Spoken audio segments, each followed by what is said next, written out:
This is my latest book. I've been working on this, on editing and revising it the past few days, getting it ready. And I got the ebook, I got the EPUB file, right, and the PDF file for the print.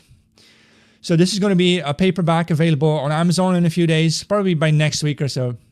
So next, I will remind you next live stream that you can actually buy the paperback.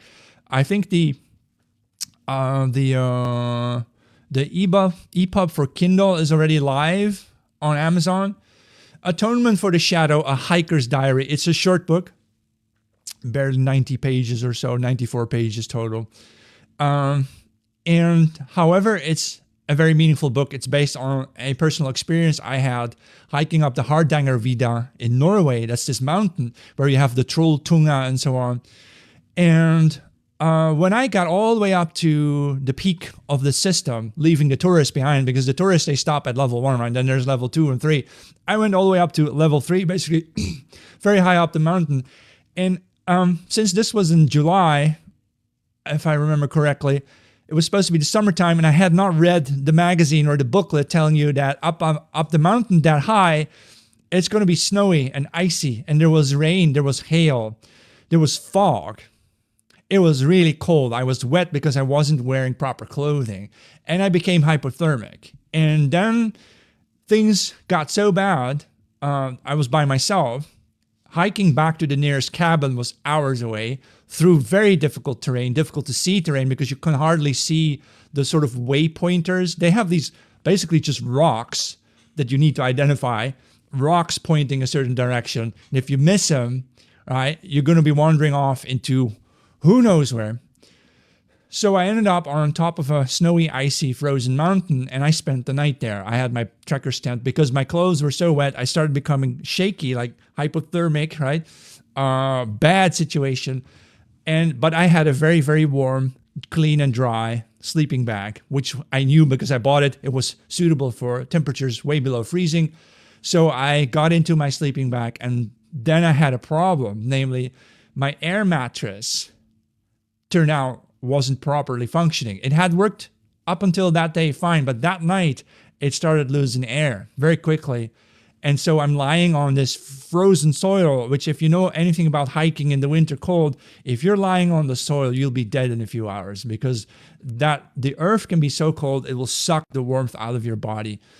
And so I had to spend my night regularly blowing air back into my air mattress, which was quite a scary experience to me, like a near-death experience, because I was already hypothermic and now I have to fight this air mattress to keep myself off the soil. Even though my sleeping bag, my mummy bag, was very warm, it would only keep me warm if I kept air in my air mattress. So that became a struggle, and that became the start for this book that I wrote, Atonement for the Shadow, A Hiker's Diary. It's actually about how do you stop being a people pleaser? How do you stop being nice? How can you become a much more brutal version of yourself? How do you bring about your dark side, your shadow? So this book is all about shadow work, and I recommend it to people who are looking to stop being nice and want to be a bit more rough or maybe a little bit more evil. You can do evil and still be a good person. So it's not like I'm anti-Christian or something. I support the whole Christian lore, but it's just that as a human being, you can't allow people to walk over you. How do you stop that? Right? That requires a total change of attitude, a total psychological transformation for you to simply cease being that sucker, that schmuck at dinner for schmucks, and you become something of a more aristocratic fighter, warrior, a victor, someone who gets things done, right? And that's what this little book is about. So I will promote it. Also, if you want the book as an EPUB, you can subscribe to jmk.info. Got my links here. No, not these. These ones, the simple ones.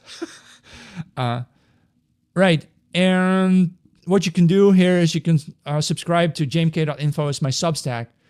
And then I'm going to send this book next week probably or soon as a sort of attachment so that people who are paid subscribers get the book. They're going to get my books for free from now on, because I'm also working on other books. Look, some writers have writer's block. I don't have writer's block. I have writer's overflow.